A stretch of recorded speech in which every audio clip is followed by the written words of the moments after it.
Sevi School Lala. I'm a student of class 5. I hope you all are good. Today we are going to solve our chapter number 9 named Information Handling. In this chapter we will learn about averages, bar graphs, column and bar graphs, horizontal representation, data. सबसे पहला जो topic है हमारा है averages. Average इसमें हम किस तरह फाइंड करेंगे? तो एवरेज को फाइंड करने का जो सिंपल वे है वो आपके पास क्या है, आप इसकी टोटल नंबर्स, टोटल मार्क्स को नंबर ऑफ सब्जेक्ट्स के साथ डिवाइड करेंगे। इन क्वेश्चंस को हम करके देखते हैं किस तरह हम टोटल नंबर को, टोटल मार्क्स को नंबर ऑफ सब्जेक्ट के साथ डिवाइड करके उसका आंसर फाइंड कर सकते हैं। इसकी जो एक्सरसाइज है ये हम तब सॉल्व करेंगे जब हम अपने क्वेश्चन कंप्लीट कर चुके हैं, क्योंकि अभी सबसे पहले जो मेन चीज़ है वो ये है कि आपको एवरेज के बारे में पता होना चाहिए। Work out the average of this sets. Question number 4 में आपका फर्स्ट क्वेश्चन है work out the average of this sets. तो आपने इस क्वेश्चन को सबसे पहले सॉल्व करना है। इसके लिए जो कि जैसा कि मैंने आपको मेथड बताया, आपने टोटल को नंबर ऑफ सब्जेक्ट्स के साथ करना है। ये तो एक एग्जांपल में उसके मुताबिक दिया गया डाटा। आपने टोटल को, ठीक है, टोटल को नंबर के साथ, नंबर ऑफ सब्जेक्ट जितने जो चीज़ होगी, जो सब्जेक्ट दिए गए होंगे उसके साथ डिवाइड करना है। सो और क्वेश्चन नंबर 4, सबसे पहले आपको ये क्वेश्चंस दिए गए हैं, आपको एवरेज फाइंड करनी है। हम एवरेज फाइंड करेंगे, ठीक है। एवरेज फाइंड करने के लिए मुझे इन तमाम का सम लेना है, इन तमाम को प्लस करना है। एंड 10 1 2 3 4 5 मेरे पास कितने सब्जेक्ट्स हैं? 5। मैंने टोटल नंबर्स को उसके सब्जेक्ट्स पे डिवाइड करना है। इन तमाम नंबर्स को मैंने यूं सम की सूरत में, प्लस की सूरत में लिखा और उनके सब्जेक्ट्स के साथ डिवाइड करना है। अब इनको हम करते हैं प्लस। इस तरह से मैंने इन तमाम नंबर्स का सम लिया, जैसे कि एक साइड पे आपको वर्किंग नजर आ रही है। इन तमाम को मैंने प्लस किया। प्लस करने के बाद मेरा आंसर आया 75। आंसर है 75। मैंने उसको नंबर ऑफ सब्जेक्ट्स के साथ डिवाइड किया। 5 1 times 5 and 5 5 times 25, so the answer is 15। ठीक है। इसी तरीके से आप इन क्वेश्चंस को सॉल्व करेंगे। जैसे कि क्वेश्चन नंबर 1 मैंने सॉल्व किया, आप इसका BC पार्ट खुद सॉल्व करेंगे और इनके आंसर आपको बुक के पीछे गिवन है, आप वहां से इनके आंसर्स चेक करेंगे। इसी तरीके से हमारे पास ये सेकंड क्वेश्चन है यहाँ पर, जिसमें है below are the weights recorded for 4 10-year-old children, work out the average weight of the children. नीचे आपको नेम और वेट दिया गया है। अब आपने इनकी एवरेज फाइंड करनी है, तो आप किस तरीके से करेंगे? ठीक है, 4 बच्चों का नाम दिए गए हैं और उनमें से बताया गया है कि हर बच्चा 10 साल का है और उनका वेट, आपको डिफरेंट वेट्स दिए गए हैं। अब आपने इनकी एवरेज फाइंड करनी है, तो वो किस तरीके से है, चलें इसको सॉल्व करते हैं। सबसे पहले मोना, एक जो फर्स्ट चाइल्ड है, ठीक है, मोना का वेट आपको बताया गया 3.40 kgs में। देन काशिफ, असलम, इंशा,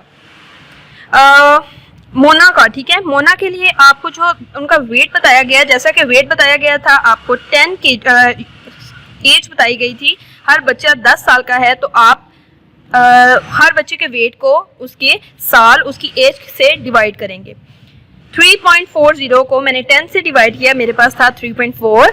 इसी तरह मैंने 36.2 kgs को 10 पे डिवाइड करके 3.62, 35.8 को 10 पे डिवाइड करके 3.58 एंड द लास्ट 40.0 को 10 पे डिवाइड करके 4 आंसर लाया। लास्ट जो आपका है, आपने इनकी फाइंड तो कर ली, ठीक है, वेट्स आपने इनके फाइंड कर लिए सारा कुछ। अब आपने इसकी जो मेन चीज़ फाइंड करनी है वो है एवरेज। तो एवरेज का फॉर्मूला हमारे पास है total number of sums, total number of sums divided by number of quantities. तो यहाँ पे अब हमें करना है इसको डिवाइड। सबसे पहले तो टोटल नंबर ऑफ सम्स, इन तमाम नंबर्स का हमें टोटल करना है। 3.4, then 3.58, sorry 3.6 and 2, right? 3.58 and the last 4. Divide करेंगे हम इनको इनके नंबर ऑफ क्वांटिटी से। 1 2 3 4 क्वांटिटीज। टोटल कितने यहाँ पर बचे थे? 4 बचे थे। Total quantities 4। इनको सम करने के बाद हमारे पास जो आंसर है वो है 14.6 डिवाइडेड बाय 4। इनको सम करने के बाद जब आप इसको 4 पे डिवाइड करेंगे तो आपका सम आएगा 14.6। इनको प्लस करने के बाद आप सबसे पहले जो चीज़ करेंगे वो करेंगे इनको 4 पे divide and the answer is 14.6। इसी तरीके से आप इनके सम्स फाइंड करेंगे। इन वैल्यूज़ को, ये जो आपको यहाँ पर गिवन है, इन वैल्यूज़ को आप प्लस करेंगे। इन वैल्यूज़ को प्लस करने के पास हमारे पास आया 14.60। इन वैल्यूज़ को प्लस करने के बाद मेरे पास क्या आ गया 14.60। तो ये वैल्यूज़ किस तरह से फाइंड हुई थी? इन वैल्यूज़ को आपने, जैसा कि बच्चों की उम्र बताई गई थी 10 साल, तो आपने हर वैल्यू को, हर बच्चे के वेट को 10 के साथ डिवाइड किया, जिसके बाद आपके पास ये वैल्यू आ गई। और उसके बाद आपने नंबर ऑफ क्वांटिटीज़, मतलब जितने टोटल बच्चे थे उसके साथ इसको डिवाइड किया। इनका सम फाइंड करने के बाद हमारे पास आता है 14.6 and the number of quantities, number of subjects equal 4। अब हमें क्या करना है? इसको डिवाइड करना है। तो इसको डिवाइड करने के लिए मैंने कुछ इस तरीके से किया। 4 3 टाइम्स 12 2, 4 एंड 6 नीचे आ गया। 4 6 टाइम्स 24 2 पॉइंट, ये यहाँ तक पॉइंट था, पहले नंबर पे पॉइंट पूरा हो गया। लाइक 4 3 टाइम 12 2 डिजिट्स में आया, तो इस पॉइंट को हमने यहाँ पे पुट कर दिया। सेकंड अब आपके पास है 2 0, राइट? 0 आप यहाँ पे ऐड कर सकते हैं, 0 जैसा कि यहाँ पे 0 था, 0 4 5 टाइम्स 20, ठीक है? 4 5 टाइम्स 20, यहाँ पर हमारा ये क्वेश्चन कंप्लीट हुआ। मैं यहाँ पर 0 लगाना भूल गई। 4 5 टाइम्स 20, तो यहाँ पर हमारे पास आंसर आया 3.65।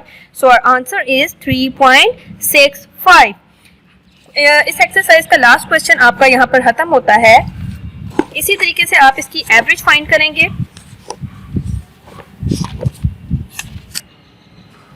क्वेश्चन नंबर 4 और 5 आपको पहले समझाने का मकसद ये था ताकि आप बच्चों को एवरेज की समझ आ जाए कि एवरेज किस तरह से फाइंड करनी है। तो एवरेज का सिंपल तरीका मैंने आपको बता दिया। आपने टोटल सम को नंबर ऑफ क्वांटिटीज और नंबर ऑफ सब्जेक्ट्स पे डिवाइड करके उसका आंसर फाइंड करना है। तो ये दोनों क्वेश्चंस बहुत सिंपल हैं। इसके बाद आपका क्वेश्चन नंबर 1 है, जिसमें है an average is obtained by adding the quantities together, तमाम क्वांटिटीज को ऐड करने से, and dividing the sum number of quantities. आपने तमाम नंबर्स को, जैसा कि मैंने आपको बताया, सम ऑफ क्वांटिटीज, टोटल जो ऊपर आपको नंबर दिए गए हैं, ठीक है, एवरेज में फाइंड करने के फॉर्मूला में आपने उन तमाम नंबर्स को उनकी नंबर ऑफ क्वांटिटीज पे डिवाइड करना है। Average tells about the central value of data. किसी भी डाटा की जो सेंट्रल मिड की दरमियान की वैल्यू है, ठीक है, सेंट्रल वैल्यू ऑफ डाटा को डिफाइन करती है average. Average tells about the central value of data, ये एक इंपॉर्टेंट लाइन है। The average of 7 9 10 and 18 is. अब द एवरेज बतानी है इन तमाम नंबर्स की एवरेज, तो इन तमाम नंबर्स को प्लस करके इनकी क्वांटिटीज पे, आपको नंबर ऑफ क्वांटिटीज पे डिवाइड करके आपका आंसर आएगा। The average of 1000 1000 and 1000 is 1000। इसके लिए भी आपको इन तमाम को प्लस करना है और फिर 1 2 3 number of quantities, number of subjects पे डिवाइड करना है। लाइक 3000 को आपको 1000 पे डिवाइड करना है, 3 पे डिवाइड करना है। To find the average of these numbers, we divide 64 dash by 64. In quantities को डिफाइन करने का 4 से किस तरह डिफाइन किया जाता है? आपने इनको प्लस कर देना है। प्लस करने से आपके पास ये वैल्यू आ जाएगी। तो इस पूरे क्वेश्चन में जो मेन चीज थी वो यही है कि आपने सम ऑफ नंबर्स को डिवाइड करना है नंबर ऑफ क्वांटिटीज और नंबर ऑफ सब्जेक्ट से। Second, the average of the first 5 number. The average of first 5 numbers is 3, ठीक है। फर्स्ट 5 नंबर्स की जो एवरेज है वो है 3। The average of the largest value in the data. The average is the largest, no, average is the central value of the data. To find the average we divide the sum of data by the number of quantities. Yes, average find करने के लिए हमें सम of जो numbers हैं, ठीक है, data का जो सम है उसको डिवाइड करना पड़ता है नंबर ऑफ क्वांटिटी से। This statement is true. The average of these numbers is not 4.5, false. इसको क्वेश्चन को आप सॉल्व करेंगे, इनको प्लस करके 3 पे डिवाइड करेंगे, तो क्या ये आंसर इज नॉट डैश, यही आंसर आएगा ट्रू। क्योंकि ये फॉल्स है, इन्होंने कहा ये आंसर नहीं आता, तो इसलिए स्टेटमेंट गलत है। If the sum of the heights of 20 girls की हाइट अगर ये है, their average height will be. तो इसके लिए आपको इसके डिवाइड करके इसका आंसर फाइंड करना पड़ेगा, जैसा कि यही आंसर है ट्रू। इसके बाद आपके पास हैं कुछ आपके multiple choice. Select the average of 10 20 and 30 is.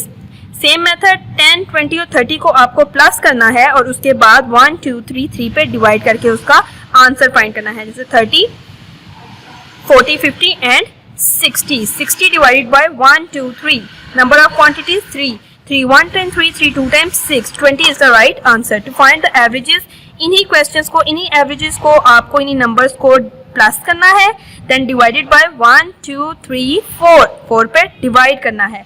उन्होंने पूछा आप इसको किस नंबर से करेंगे, तो 4 से करेंगे। इसी तरह से if each of the 5 logs in 5 meter long then the average length is 5 meter. To find the average of a set quantities, the quantities are added. Find करने के लिए हमें इन क्वांटिटीज को क्या करना पड़ता है, सबसे पहले ऐड करना पड़ता है। The average data will be the mean value. तो यहाँ पर हमारी ये एक्सरसाइज कंप्लीट होती है 9A, जो कि बहुत इजी है। इसके लिए सबसे पहले आप इसको क्वेश्चन नंबर 4 से स्टार्ट करेंगे ताकि आपको एवरेज के बारे में सही तरीके से पता चल सके और आप इसको सॉल्व कर सकें।